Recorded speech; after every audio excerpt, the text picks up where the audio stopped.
Hi everyone, I'm Mallory Dolorfino, and I'm working with Daniel and Lucas to present on the minimal generating sets of invariants for finite abelian groups. So just to go through an outline of our presentation, first we're going to go through some background on group actions and polynomials, and then we're going to talk about finding minimal generating sets of invariants, and then we're going to end with concluding thoughts, including the current projects that we're working on and future directions. So first, the background on group actions. We have this formal definition of a group action on a polynomial ring, but we think it's easier if we just give a simple example. So we're going to consider this group Z mod 2 acting on the polynomial ring with two variables and complex coefficients. And this action is going to be that when G acts on X, we get negative X, and when G acts on Y, we get Y. So the identity element always acts as the identity matrix, and in this case, G acts as the matrix -1, 0, and 0, 1. And we have this property of abelian groups that they're the action of these abelian groups G on our vector spaces is diagonalizable, and that comes from the fundamental theorem of finite abelian groups. So from that, we know that there exists some isomorphism such that G is isomorphic to this direct product of these cyclic groups of order D1 through dk. And this also allows us to choose a basis for V such that V acts like a polynomial ring with complex coefficients. And we'll go into more detail about this later when we formally define what a polynomial ring is. But with this diagonalizability, we're able to simplify our definition of a group action because it allows us to focus on how each generator, Gi, of these cyclic groups ZDI acts on each variable xj in our polynomial ring or vector space. And to capture the cyclicity of these cyclic groups, we're going to use roots of unity. So we're going to use mu sub p to denote the first pth root of unity, where mu p is equal to e to the 2 pi I over p. And we're going to remember that if we have mu p to the p plus k, then that's actually just equal to mu p to the k, since mu p is a pth root of unity, so mu to the p is actually equal to 1. And as an example showing this property, we can consider the abelian group Z3, direct product Z3, acting on this polynomial ring. And we can describe how G acts on this polynomial ring using mappings with the roots of unity. So in this case, since we have Z3 direct product Z3, we use mu3, the first third root of unity for both G1 and G2. And we see that we can describe the action of G1 on all three variables x, y, and z just using mu3 raised to a power, which we denote W11 or Wij. And we can do the same with G2 on all the variables. So again, we have these weights, which are the powers of each mu, which we call Wij, where I is the number generator and j is the number variable in our vector space. And we call these exponents the weight of the action Gi on xj. So with those weights and using the roots of unity, we're able to encode the action of an abelian group on a vector space using weight matrices. So we define W to be the matrix of weights of the action G on V, where the I rows of W correspond to each generator of G, and the J columns correspond to each variable in V. So again, we're going to work with this example, Z3 direct product Z3, where we have generators G1 and G2. And we have this mapping, again, with the third roots of unity and just the exponents, which are the weights. And we're able to obtain this weight matrix W, which encodes the action of G on our vector space.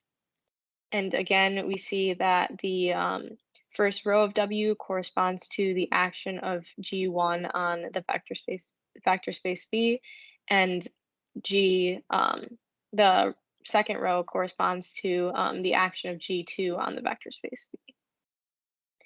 And now we're going to move from vector spaces to polynomial rings. Thanks, Mallory. So from earlier, Mallory had mentioned that we can choose a basis for V such that it looks like some polynomial ring Cx1 to xn. Well, I'm spoiling it here. The set of all polynomials with fixed coefficients actually have ring structure. So for example, Cxyz denotes the ring of all polynomials in terms of x, y, and z with coefficients in C. Here are some examples of other polynomials with coefficients in different number systems. We don't care about arbitrary polynomials for our purposes. We want to specialize to these objects called invariant polynomials. We say a polynomial f is invariant under the action of G if for all generators Gi acting on f equals f. For an example of this, consider the group Z2 cross Z2 with generators G1 and G2 acting on Cxy with G1 x on x goes to negative x, G2 acting on x equals x, G1 acting on y equals y, and G2 acting on y equals to negative y. Then the polynomials x squared and y squared are invariant, since we have these algebraic relations here. Furthermore, we might note that x squared plus y squared and x squared times y squared are invariant. And so this gives us an idea of this additional ring structure. It turns out that a set of invariant complex polynomials inherit the polynomial ring structure, right? So if we have f plus g and f times g, where f and g are invariant polynomials, then those are also invariant polynomials. For example, of this infinitude of this invariant ring structure, consider f where it's an invariant polynomial, then fi for all I and n is going to still be an invariant polynomial, but n is infinite. And so how do we go about describing these infinite objects? Well, we can use these things called minimal Jennings sets. A minimal Jennings set in an invariant ring is a small subset of invariants such that every element of the invariant ring can be written as a combination of the generators. For example of this, look at the action of Z2 given by x to negative x. A minimal Jennings set for this is going to be x squared.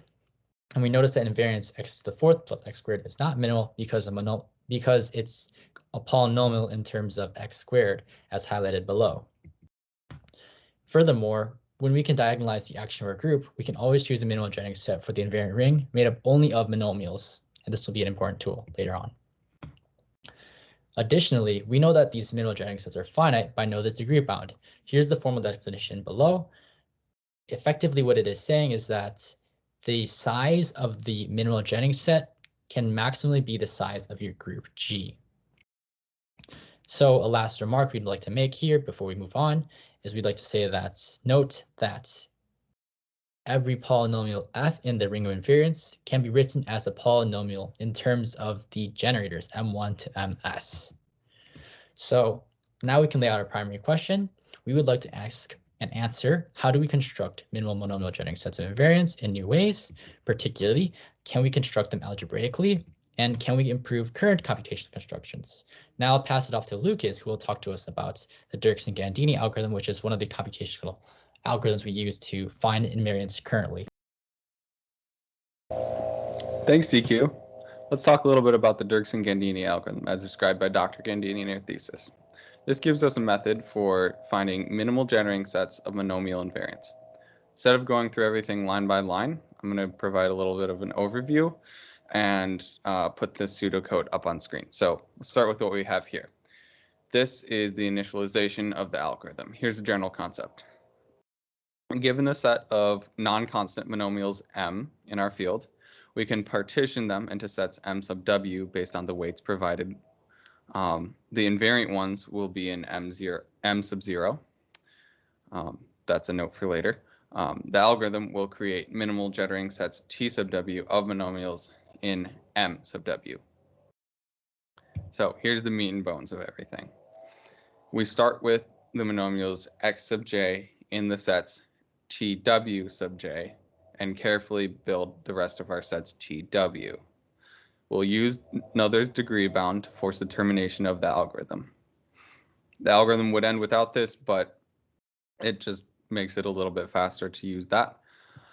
And then T0 gives us our minimal jittering set of monomial invariants, which was proved by Dr. Gandini in her thesis. So here's how we would implement it in Macaulay 2, which is the language that we've been using for most of our computations. So this algorithm is included in the installation of Macaulay 2 under the package invariant ring, and it's used as follows. So first we have to tell the compiler that we need the package invariant ring. So that's that first line. Next, we need to define the field we're working in. We need to give it a list of the orders of the components of the group that we're working with. So that's the dimension matrix or dimension list that I have, the third line. We define the weight matrix, and then take all of those, or take all three of those things and give them to the diagonal action method. Then, once we have the results of the diagonal action method, we'll store that into A and then give those results to the invariance method.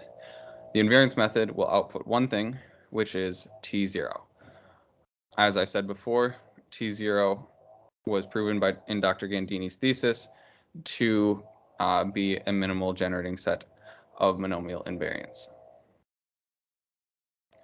Now, let's move on to an example that might motivate some thought.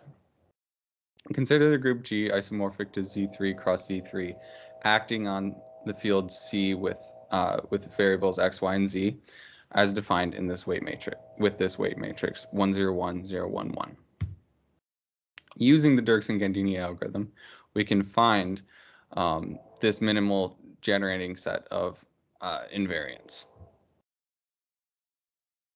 So as you can see, we've got pure powers x cubed, y cubed, and z cubed, and then two other monomial invariants. Observe that if we take the first non-pure power monomial invariant and square that, we'll get x squared, y squared, z to the fourth. If we then factor out a z cubed term, then we'll get z cubed times what was our final monomial invariant. So this then begs the question: by modulating out the pure powers, can we cyclically generate minimal generating sets using just a single minimal invariant? DQ will answer that for us. Thanks, Lucas. Right, so to answer his questions about whether or not we can cyclically generate a minimal generating set using a single seed invariant, the answer is yes. But this is for certain cases of groups G and also polynomial rings. We actually have a theorem of this for 2x3 matrices. So let's consider some group G, which is isomorphic to CP cross CP, acting on CXYZ, where the action is defined by the weight matrix with independent row vectors. Then there exists some A1, A2, A3 in ZP cubed, such that all invariants are of the form x to the A1 times k times y to the A2 times k times z to the A3 times k for some k in the natural numbers, where the exponents are considered modulo p. An important lemma which we'll use to prove this theorem is that the pure powers x to the p, y to the p, and z to the p are invariants themselves. For an outline of the proof, let's consider the action of G on CXYZ be given by this weight matrix W. Then let's consider some invariant monomial M, which is equal to x to the A, y to the B, z to the C.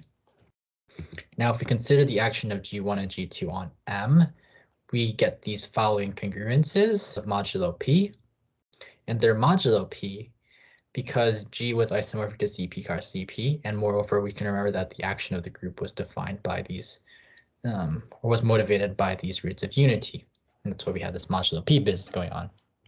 Now, since CP is a field, there exist solutions for A, B, and C, and moreover, each of those solution sets for those equations is a plane. So if we want those congruences to be true simultaneously, all we need to do is take the intersection of those equations. And so if we intersect those planes and those planes are not parallel, then it's going to be a line. And so this gives us the immediate corollary that the minimal invariance of CXYZ under the action of G, which is isomorphic to CP cross CP, is cyclically generated. We have a natural generalization to arbitrary weight matrices, where we have that the minimal invariance of Cx, where now x is this n-dimensional vector from x1 to xn, under the action of G, which is isomorphic to Zp to the k, is given by some of these conditions, where the weight matrix C has to be having this nice independence relation again. Then we'll have that the minimal generating set is generated by n minus k generators, where n is strictly greater than k. A similar argument works here because Zp is a field still, and so all we need to do is find those equations and then take the intersection of those solution spaces. For some other directions which we're trying to pursue with now, we'd like to extend this argument to Zp cross Zp squared. We can't use the same field argument to find solutions. We'll have to find some argument using modular structure, and we'd like to deal with this with other similar abelian groups. We'd also like to extend this to non-abelian groups, because if we can find minimal generating sets for non-abelian groups, that'd be amazing. And the first thing we'd look at is skew commutative groups. To wrap us up, I'm going to pass it back off to Lucas, who will talk to us about some computational implementations and other future projects that we're working on. Thanks again, DQ. Let me talk a little bit about our implementation of this into Macaulay 2. So this there's a lot going on to the implementation, as with the Dirks and Gandini algorithm, but this is the meat and bones. This algorithm that we're calling the Gandini-Ratliff-Rizzolo algorithm uses hash tables and seed generation to accomplish everything we've talked about. I'm not going to describe it here. We've got links to our GitHub so you can explore that. Note, we currently use 2 cheats in order to simplify the code. They both rely on the use of the invariant ring package, and we're going to change that in the future. So what else are we doing to develop this algorithm? Well, we're obviously going to be modifying it. We want to include a parallel implementation to make it work faster on bigger data sets. Along with that, we're going to remove any dependencies or cheats relating to the invariant ring package. We want this to function separately from that. So all of our current and future algorithms can be found on our GitHub, along with a lot of other material and a bunch of README files if you're curious about how all of it works. I would also recommend checking out on there what I've been calling the invariant calculator. It's an easier way to explore the algorithms if you're not familiar with Macaulay 2 or coding in general. So yeah, go check it out. We have some acknowledgments we'd like to make. We'd like to thank Dr. Gandini and Dr. Olo for their guidance on this project. They've been critical to our understanding of everything. With that, we'd like to thank Sam Ratliff, who is one of our collaborators but was unable to make it. And we'd like to thank Ave for the contributions that he made he gave us some specific insights that helped move our project along. And we'd also like to thank the organizers of this event and, of course, the viewers watching this event. So thank you. Here is any contact information for the presenters, our advisors, and mentioned collaborators. And here are our references. Yeah, thank you.